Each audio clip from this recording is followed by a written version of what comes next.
Welcome to the Community Hotline for the community, by the community. I am your host, Bob Fang, and today we have the infamous Vince. Why don't you introduce yourself, good sir? Hello. My name is Vince. I'm an actor, photographer, and artist in LA. Yeah. Cool. Well, let's just get right into it then. First topic of the day is money. Tell us, what is money? Uh, to me, I look at money as an energetic form of exchange, kind of just a tool to use to kind of like get by and to help access like more material things that we like, or to keep us like secure. I just look at it as kind of like an energy tool, I guess. I love that. Okay. Have you always thought of it as energy? Like, how has your understanding of money changed from now until high school? No, definitely have not always thought of it as energy. I mean, I guess I always like knew that it was like there was something like to it, I guess, you know. But I guess from high school till now, I'm more like,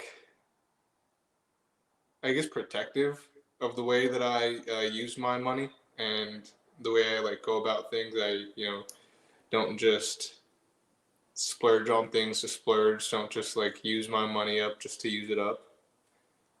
Okay. Well, how did you spend your money in high school, or what was your understanding of money back in high school? I don't know.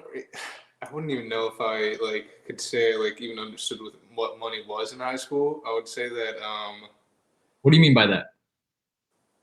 like I just wasn't appreciative of it, or I just didn't fully like understand the value of it.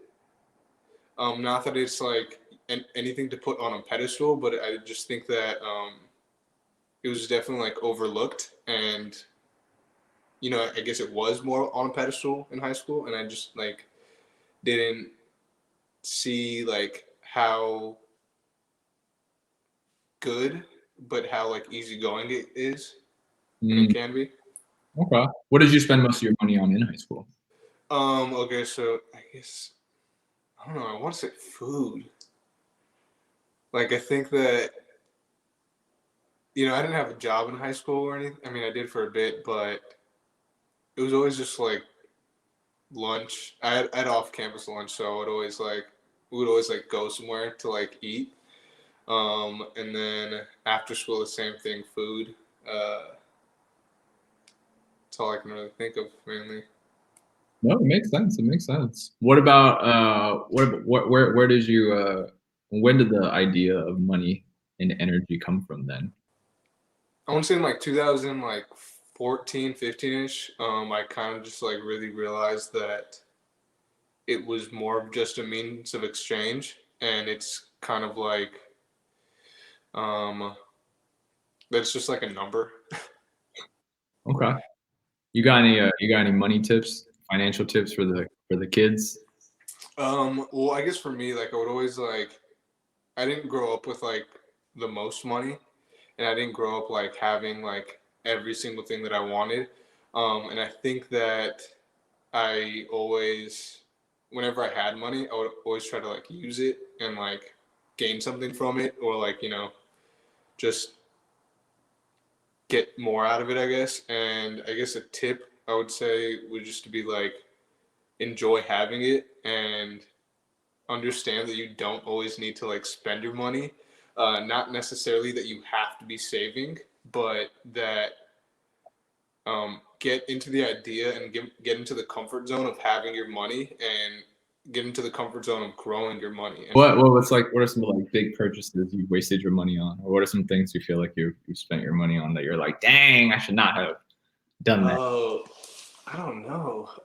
I'm so like I feel like I'm like kind of like conservative with my money and like uptight in a way. Like I don't everything that I feel like I purchase, I like really love. Um, so that's kind of a hard one for me. You have siblings, Yeah, I do. older, younger? I have mainly older siblings and like a step sibling that's younger. Okay. You ever buy your step sibling gifts and stuff? Do you feel like when you buy People you like, ah.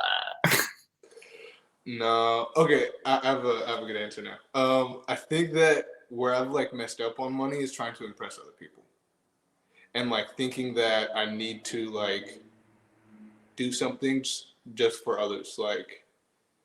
Um,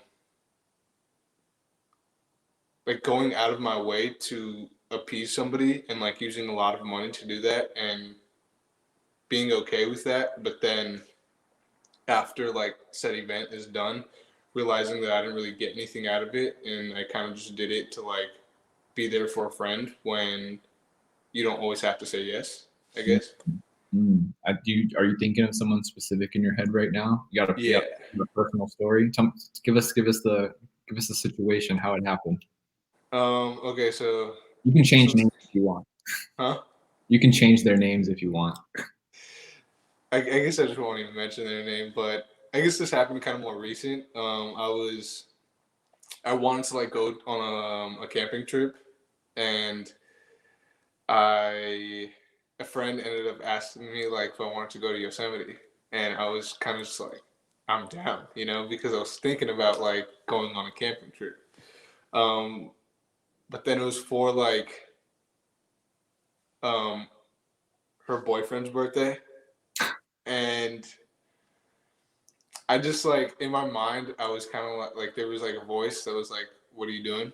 But then I was kind of just like, "Oh, like just shut up, like it's okay, like you're just gonna enjoy your time. It's still like the trip that you want to go on." And after going on the trip, it didn't really like I don't I feel like I had a good time, but I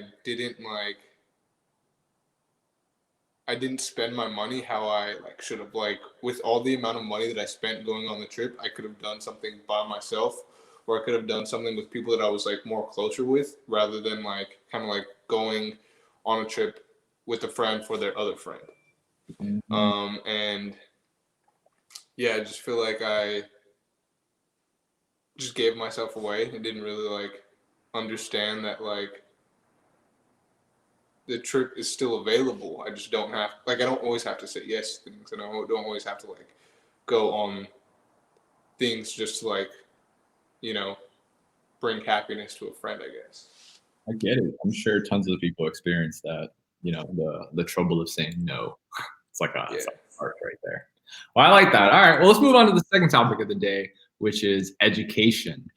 So tell us, who were you in high school? What type of person were you?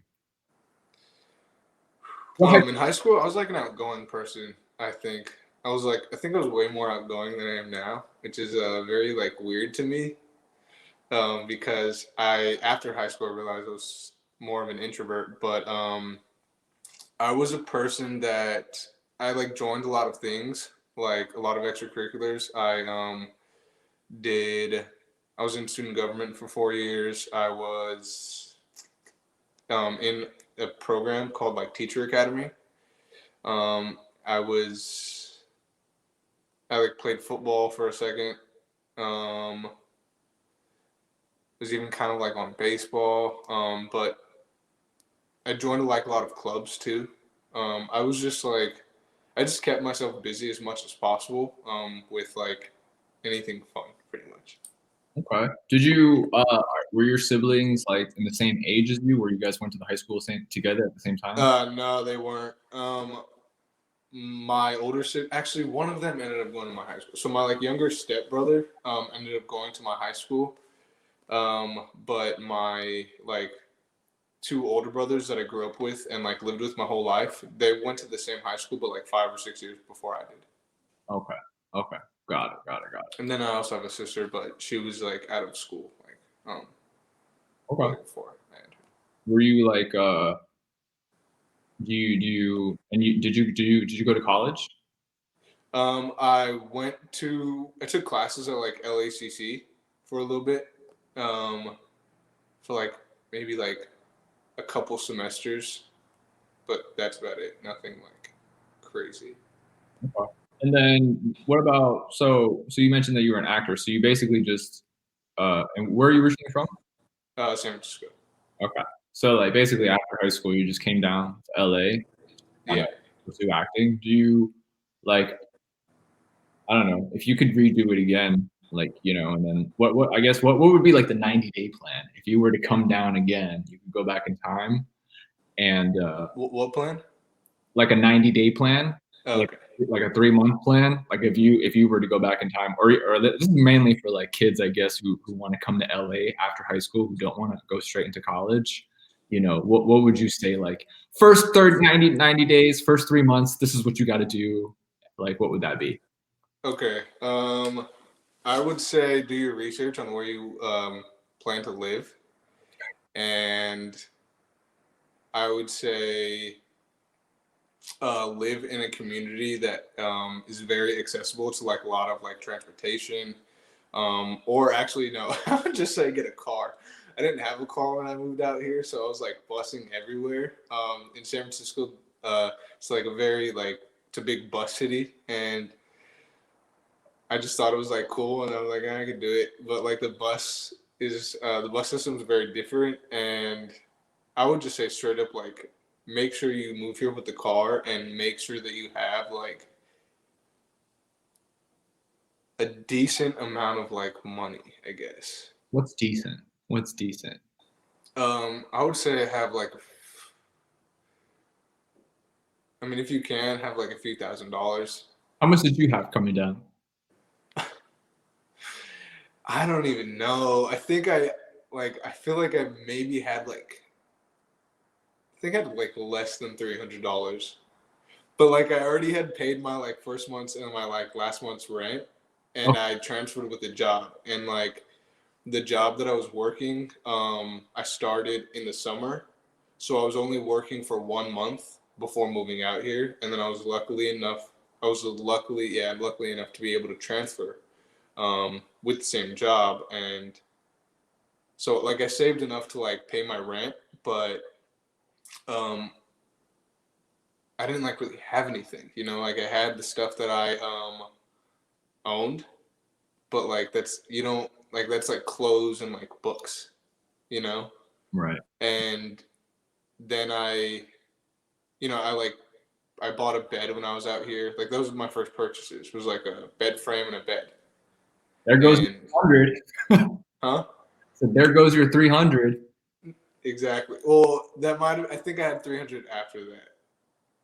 Or I forget, but yeah, like it was crazy. I even the bed that I bought, like the bed frame, I guess it was like 125 and I thought it was 100, and I like got it from this girl on Craigslist, and I don't know why I thought it was 100. I swear to God, I like swear I read that it was 100, but I get there and I get there and I like have the money, and she's all like it's 125, and I was like, oh, it's not 100, and I think she thought I was trying to like jipper or like bargain, you know. But I literally like I think I was just like looking at so many different posts, and the one that did reply to me I didn't like really like lock down the price with, and I ended up having to ask my like dad for the money because he was dropping me off, but I was like, "Do you have like $25 on you?" And it was just weird because like he was really against me moving to LA, but he ended up like he was like, "Okay," and then he gave me the $25, and he also wanted me to kind of like talk her down to 100, but I was like, no, like I genuinely like didn't know that it was 125, and then she got the money, I got the bed. Okay, okay. So tell me more about so basically just to recap then, you're saying that people should come with some cash, not just like coming with no cash, no job, figure out where they want to live and then basically Yeah. have fun, right? What about like acting and stuff? Like should they take classes when they first get here, or how would you recommend that work? Um, I think everybody's very different, and I think that I don't know if I would recommend the way that I did it to everybody because I feel like the way I've done it is very like I don't know. I guess it just feels risky, but I mean I didn't have like a background in acting before I came out here, like at all. I think I did like something in the fifth grade, and I did actually something kind of small my senior year of high school, so that did kind of like help me a little bit. But mainly when you get out here, like everybody out here that you're working for wants to see that you've worked out here. Like nobody like there's I don't know. I feel like there's not a lot of pressure on like did you go to like a 4 year school? Did you go to like a like did you come from Juilliard? Did you come from like a school of the arts? And I think that like come out here with like I guess confidence, but who knows if like you really have it before you come out here because I feel like LA's like built my confidence and I didn't like even know what it was before I came out here. But I think that also just you have to be very focused and you really like I don't know, like just be willing to go that extra mile, I guess. Yeah. Okay. Okay. When you said in fifth grade, were you different in fifth grade or between high school, like No. middle school and high school? I asked that. I mean, I guess where I'm getting with this is, I work with a lot of like middle school kids, and like some of the things, like some challenges that they go through is like peer pressure and like bullying and all that. Did you ever experience any of those things in middle school or high school, or is it worse? Yeah, I would say I did. Um, Not really from like my peers though. Like I got it a lot of from my older brothers, and that really kind of like I think put me in a state of like not really trusting a lot and like just being very like on guard all the time. Mm. And then I did have a close friend that we kind of had like somewhat of like a love hate relationship with. But I don't know. I would say in high school, like my mood did change, and I don't think I was. I think that when I was in high school, like I didn't really have confidence, and even like the stuff that I was doing, like all the extracurricular activities I was a part of, I didn't really like have a backbone with me. I was kind of just like doing it and like enjoying it, but I wasn't like strong and like grounded in all the things that I was doing. But in fifth grade, like in elementary school, I was definitely more like I don't know, like bright and like into like doing things. Okay. Okay. Yeah. I love that. All right. Well, since we're talking about sibling rivalries and your dad and all that, let's move on to the last topic of the day, which is love. Uh, Before we get into that, how would you define love? What is love? Ooh. I would say love is like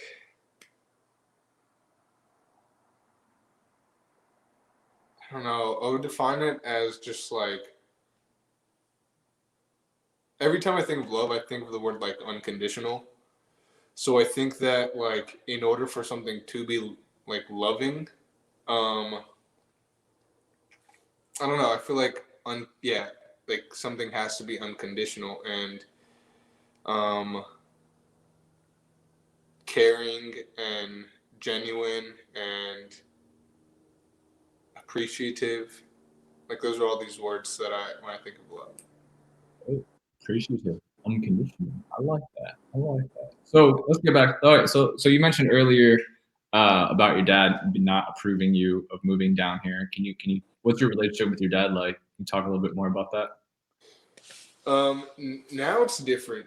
I feel like recently I've gone through a phase to where I've had to like set boundaries with my dad, like, and I didn't really understand that that was a thing until recently. But like now my relationship with him is more like trustworthy and more just like yeah, I would just say more trusting and less like chaotic. Um, I hadn't lived with my dad since I was like I think either 15 or I think 15. That's the last time I lived with him. And um,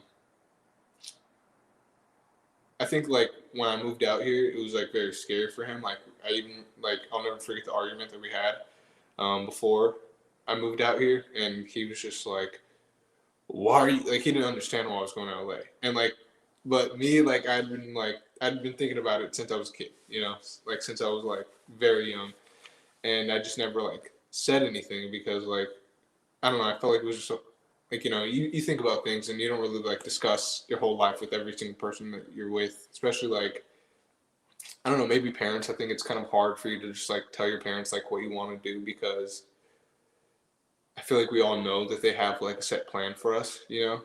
Even like if it's not like what we want to do, like they wrap their minds around something and we don't want to like break their worlds just yet. So when I ended up telling him like it's like everything just shattered and he just got really like um he got really upset and recently is when he actually like one of the last times he called me he finally told me like he was like one he was like scared that I moved out here and that it like it's also like he said that he was like surprised and that it was like a very big thing for me to do and that um I don't know if he said I think he said proud, yeah, I think he's also like he shared that he was proud of me and that meant a lot and I think that like growing up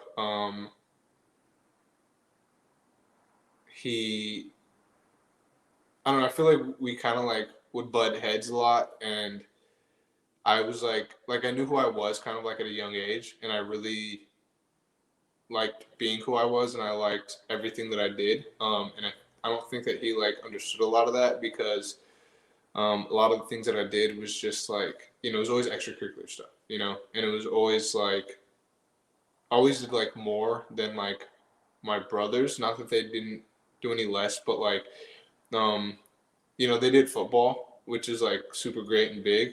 But I always did like I was always doing like five things at once, and I think that you know he finally got to a point where, or we finally got to a point where I had to like pretty much share with him like, dude, I don't like the world isn't like ending, you know, and like things aren't in turmoil anymore.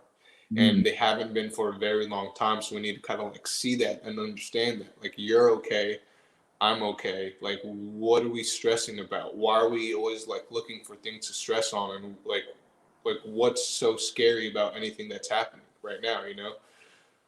Um, and like I even told him that like I don't know because like recently he before he had like before the last phone call that we had about him like saying those like nice things to me um he was kind of just like always complaining about things. And I think that like, you know, adults and parents and like, you know, just people that have like lived significant amount of time or whatnot tend to just always find something wrong or always like have something to say. And not that like we don't, you know, but I think that like we need or like I try to get people in the groove of like appreciative awareness and try to like help my I try to help my dad understand that like we're all good and you know that's when he kind of just finally flipped the script after I you know had told him like dude like you need to stop like looking for errors in my life, you need to stop looking for errors in my brother's lives, in your life, like dude like roof over our heads, water, food, like we're good, you know, we're not all living under the same roof, we're not all like nagging each other, we're not all like there's none of that. So it's kind of just like, you know, understand that things are good and this is a normal, you know. And when I expressed that to him, he was very like quiet. And I seen that he didn't really like know how to say anything. And like one of the things that he said was like really funny. He even said like his first response was like, I always knew that, you know, like he even said like, I always knew that you were like doing good and stuff. And it was just like, You okay, Dad? yeah. And even like that response, it was like it was so egotistical, you know. But I was just like, that's fine, you know. Like I'm not gonna like I see that you've soaked in like what I needed, what I had said, and all I needed was you to hear me. and we were even with his girlfriend at the time, and his girlfriend was like upset that he didn't have anything to say. But like I was like, no, no, no, like it's okay, like he doesn't have to say anything because I could tell that like it was a lot, and I could tell that he soaked it in, and I could tell that he like really comprehended and like listened to the things that I had to say. That you know, a few phone calls later, he actually like genuinely said like all of these great things, and like I didn't know he thought them and all that stuff. So Wow. I love definitely a lot of growth there. I love that. I love that. Well, before we wrap it up, what I know a lot of kids in high school, and it seems like you might have gone through this. Is they have a tough time like talking to their parents. Like you mentioned, like our parents have like this idea of what they want us to do, and I know some people like they're just like, oh, I'm afraid to talk to my dad. Or, I can't like communicate with my dad. Um, what would you say to like kids who have trouble like communicating to their parents? You obviously hit a breaking point with your dad, right? Yeah, I mean, Is it just timing, or is it just you gotta wait it out, or what's? huh? Oh no, I'm just waiting for you to. Yeah, I would say that like I don't know, I was kind of like a difficult kid. I was I think I was definitely a handful, but um I think that like understanding that our parents have the best interest for us is very big, and by understanding that like by trying to focus on the fact that like they have that best interest for us, and that best interest could also align with like the best interest that we have in ourselves. um I would just say kind of like reach out in that way. I I came across this thing maybe like a couple years ago that said like if you're not communicating well with somebody, try to like speak to their higher selves, and that's like themselves like in their understanding mode, that's themselves in their like listening mode and their helpful mode. And I think that like trying to focus on like that higher self, the higher selves in other people, and try to like talk to them in their higher selves, so then you're not like talking to them and like you're not already waiting for them to kind of like bicker at you or like negate anything that you have to say, like just try to talk to them in a way that that you want them to understand and comprehend, and in a way that that you want the relationship to continue to flourish if if it is, or start flourishing if it hasn't. And just yeah, I would just say like really, always speak your truth 100%. Like you can never go wrong with that, even if you're misunderstood. You know who you are and you know yourself, and that doesn't matter at the end of the day. Just be genuine and really try to reach out in a way that isn't harmful or diminishing to them. And just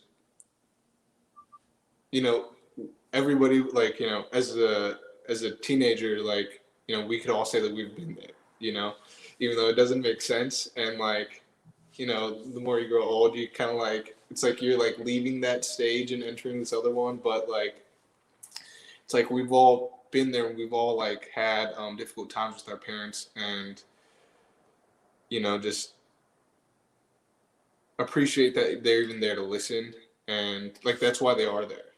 They are there for help, and they're there to provide in the best ways that they can. So just trust that they're you know there with their best intention. And I think that like that will open up a lot of doors. And like I said, if it doesn't right away, like the story I just like mentioned with my dad, if it doesn't right away, you know, it will.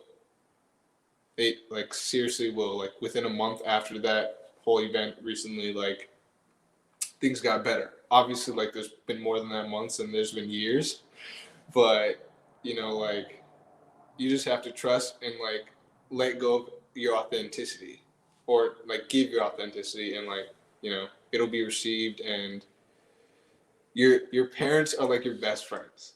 Like like I swear to God they are, even if it doesn't seem like that. Like they're the people that are with you all the time, and they're the people that look out for you. You know, like, and they created you, and they're created in this world to play that part for you. And you know, you're also here to do that for them, and to open their minds up, and to have them, you know, re-experience things, or you know, try to understand things differently. But just trusting and understanding that, like, they're your number one fans, and like they're the people that have your back the most.